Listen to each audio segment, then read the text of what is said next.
Get ready, get set, and hold on. It's time for one heck of a ride, known as the Mouth of Matuszak Show, for today, Tuesday, September 16th, 2014, and I am your host, Paul-Gregory Matuszak, coming at you live, unless you're listening to the podcast, in which case this program was recorded live in front of a live audience of all sorts of critters and creatures. And you, if you're listening. Otherwise, you're listening to the podcast. And we are live from 8 to 9 a.m. Central Time, so please tune in and join us. Or you can listen to the replay, which is rebroadcast on the Mental Aikido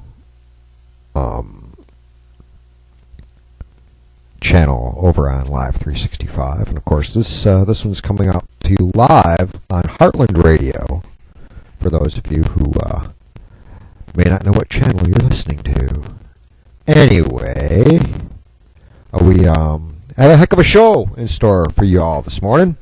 Those of you who listened yesterday know that yesterday was a little bit of a hard day for me and my family.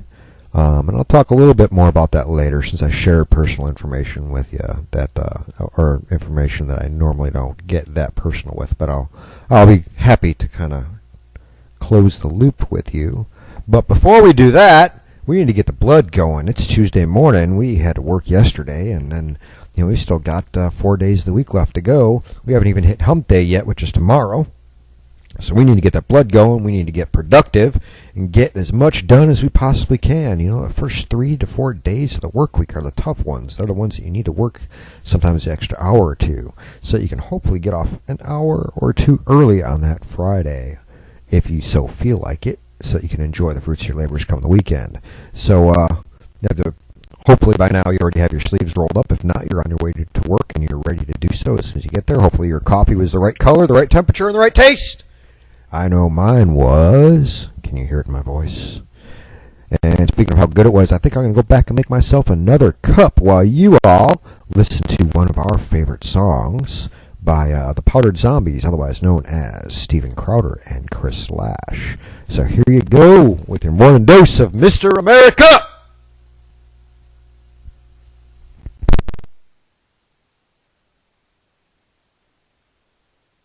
Mr.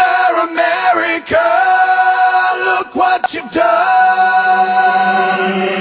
Yeah, looking at the country is not what I intended. Gotta start to make a change before the never-ending story of a failed nation runs straight out of luck. Like $1 million Tyler Perry movies, you suck. All your little have life is still selfish and want more voting in your self-interest now instead of the core principles that made this country both honest and true. Free to speak, worship, pursue of your happiness too. With all the money you fly, you gon' be needing a big freeze. Hate the size of the Fed, like Jesus hated the fig tree. As the spending goes up, you gotta borrow some more.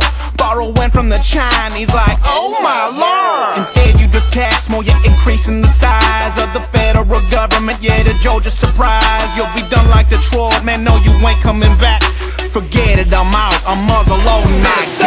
America, look what you've done.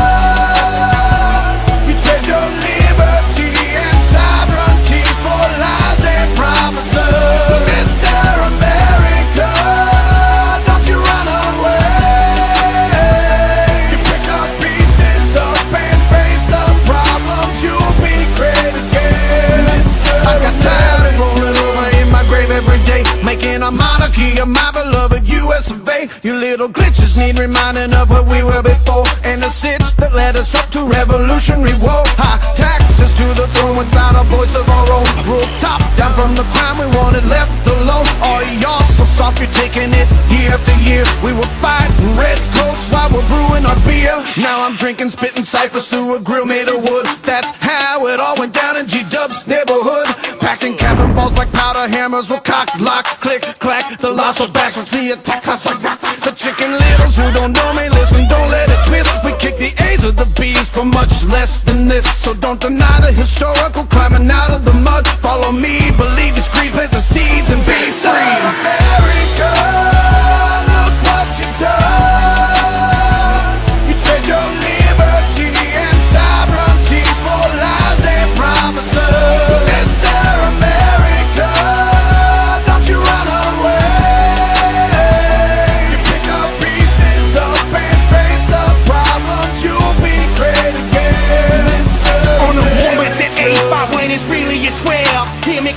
session, you can't be saved by the bell.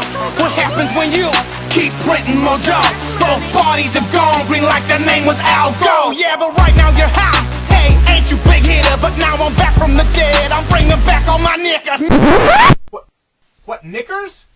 No, it's okay. I can say knickers because I wear knickers. Man, you think I say that?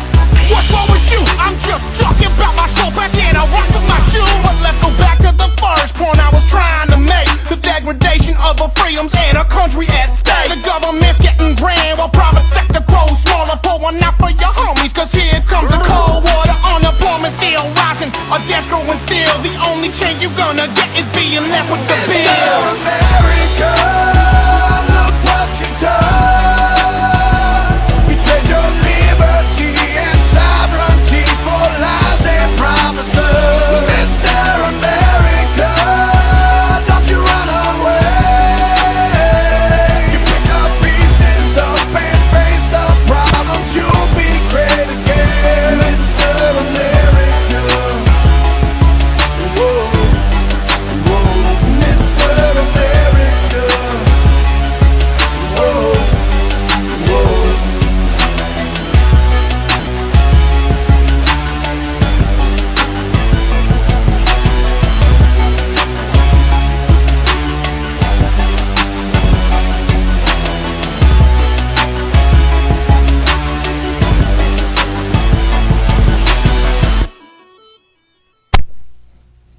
Yeah.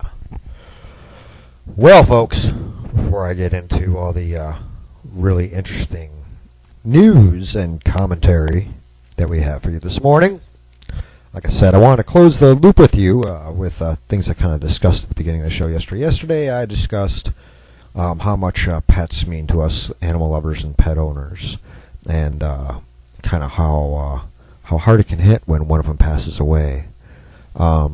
And we had a little bit of a tragedy hit really early yesterday morning when my hamster, my Syrian teddy bear hamster, succumbed to an illness that she had been fighting for the better part of a week. It hit suddenly. We got her to the vet relatively quickly, and because of that, we were able to get her started on something. But unfortunately, it may have been just a little bit too late as far as getting her in. If we had been a couple hours earlier, it may have made all the difference. We don't know. There's no way. We could sit there and second guess everything. But bottom line is, she lived a week longer than the vet really expected her to. The vet didn't expect her to make it that first night, and the next day she looked like she was a lot better. But the disease that she had caused her little tongue to swell up, so she couldn't eat. She was breathing fine, but she couldn't eat, and she had difficulty drinking too. So we had to give her antibiotics and bottle feed her for a week. And her energy slowly waned, and it probably is due to the fact that bottle feeding as often as we were, it doesn't matter. We could have been putting food into her mouth every 5 minutes. It wouldn't have made much of a difference because there's just only so much, and when you're fighting off a disease at the same time, it just was too much for her little body. And she held on for a week, and she fought, and then she went in her sleep early yesterday morning. So I was talking about that yesterday, as well as this weekend.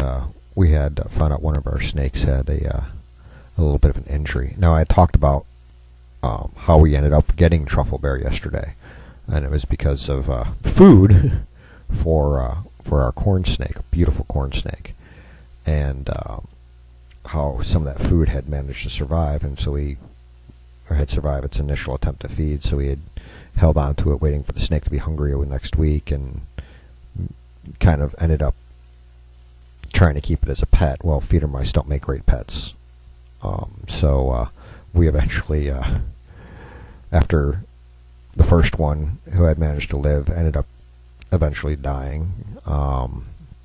We took a second one that we had bought to feed the snake, and kept him, and named him Marshmallow 2.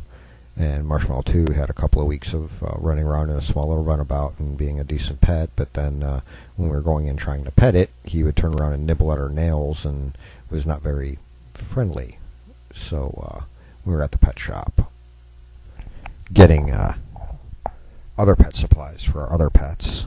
We noticed a cute little 3-month-old, 2-month-old, 3-month-old teddy bear hamster that was a really dark chocolate in color, and was very friendly. We went down, and there were a couple of them. There were 2 of them in the cage, and she immediately walked up and like crawled into her hand and liked being back rubbed, and was very sweet. So we purchased her and brought her home, and we named her Truffle because she was a nice dark chocolate color.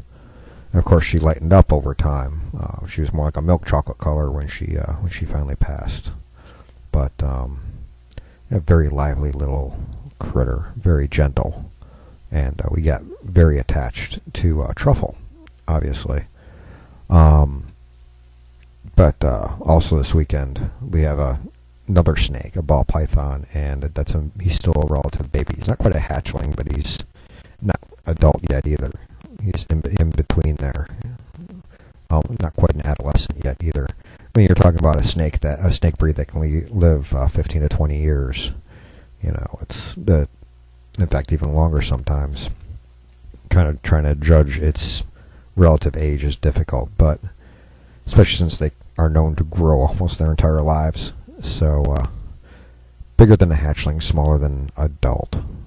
But he had a little bit of an issue, and it resulted in having to have some surgery on his bottom parts. So we're caring for him as well, helping him to recover from his surgery. And another one that we noticed what was going wrong and got him in just in time.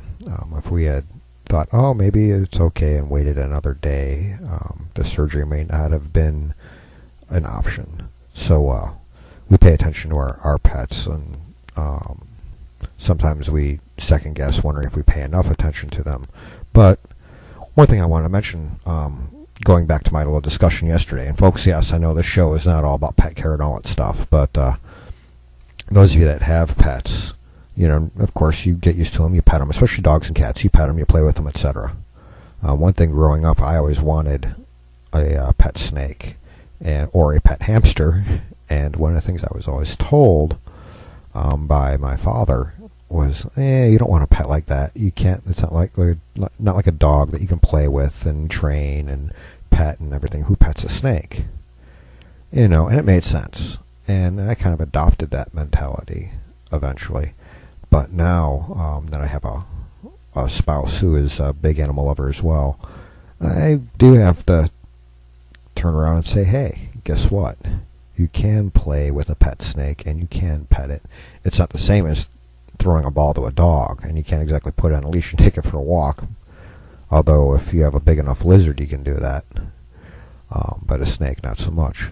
But you can take them out, and you can kind of play with them and hold them and let them slither around you, and they can become quite affectionate, especially, you know, once they're used to being handled and trained.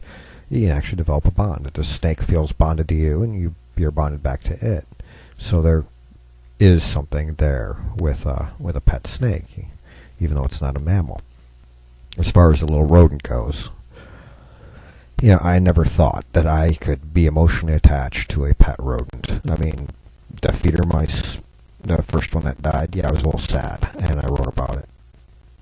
And it was more of a little bit of a heartbreak, because there was this little fighter, and it just eventually died. I can't believe he survived a couple of days in a snake cage, you know, holding on for his dear little life at the top of the screen cage. And it was a survivor like that, and then, you know, died a couple of weeks later once he had become a pet. Weird. And then the second one, well, we told our daughter that it died, so we replaced it with the hamster, but that wasn't true. We bought the hamster, came home, took that little mouse, tossed him to the snake, cleaned out the enclosure, reset the bedding, and put hamster-sized toys in it, and introduced Truffle to her new home, and gave her a day or two to set it up herself. Of course, we put food and stuff in there, but then we started taking out and playing with her, and we could reach into her into her little enclosure and pet her, and she liked being petted. Just don't wake her up. Just like anybody, right? You wake, sound asleep, and you wake me up, I'm gonna be a little bit grumpy. Well, she was. She'd turn and give you the stink eye, but usually, if it was me, that stink eye would go away relatively quickly. Usually, because I was giving her one of her favorite snacks, kale, or I'd go in and I'd gently wake her up either by blowing on her or scratching next to the cage, and then she'd wake up, she'd give me the stink eye, and then I'd open the top, and she'd kind of look at me and yawn, and then she'd crawl a little bit and let me pet her. Then she'd go back to sleep, because she's nocturnal, because she'd be up all night under her wheel, squeaky, squeaky, squeaky, which I found soothing, and the wife found annoying. It was great. But you can sit there and can bond with them. Like I said, I would sit there and pet her and everything. It was hard to hold her because she was so rambunctious until the end. The last week, I had to hold her a lot. Like I said, I was bottle feeding her or syringe feeding her. Same thing. So it was like holding a little baby. And of course, that oxytocin bond of feeding, bottle feeding, kind of built up. My wife has that bond with our cat, who she had to bottle feed when he was a kitten. So the cat has a special bond with the wife and actually looks at her like mama. In fact, because of his breed, he is able to imitate certain sounds. That's what their breed does. They'll imitate certain bird calls, etc. Well, we have the hairless monkey, our daughter. Well, the cat, when the cat wants attention, specifically from the free-range Texan, from my queen, will start going, "Mama, mama." His little mews, his little meows sound, he's trying to imitate a 3 or 4 year old girl saying "mama." Now, my daughter is not 3 or 4, but that's about how old she was when we got the kitten. So that's where the training comes from. Anyway, even if the pet is not a cat or a dog, there can be that kind of a bond developed, and you can play with pets other than cats and dogs, folks. Now, fish, I'm still trying to figure that one out, how you can bind with fish, though I still would like to get myself some bettas or other type of fish, because they're pretty, but I don't think I'd have the kind of bond. I don't think I'd be as distressed if the fish died as I was when this little hamster passed, because like I said, I was quite attached. More so than the other members of my family, which is weird because it's rumored that I am the one in the family who doesn't get emotionally attached to anything other than maybe my wife and daughter. Not true. I'm just the type of person that if something needs to be done, I do it, and I can put those emotions on hold until I have time to feel them, so to speak. But anyway, I've wasted the first segment of the show getting you guys all lined up and tied up and up to date on. Oh, by the way, we buried Truffle last night in a little religious ceremony and said our goodbyes and sent her spirit with some of her favorite things, some kale and some of her food and some well wishes, some pets, some pettins. Yes, we petted a dead carcass. It was still soft and still cute, even though it wasn't breathing and flexing her little muscles underneath the touch. And yes, we washed our hands right afterwards. But we buried her yesterday in a small religious ceremony. So,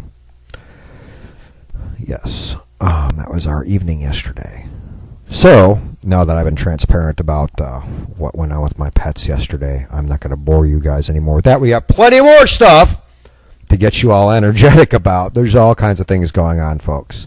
So as we enter the second segment of the show, second 20-minute segment, I just kind of remind everybody that we've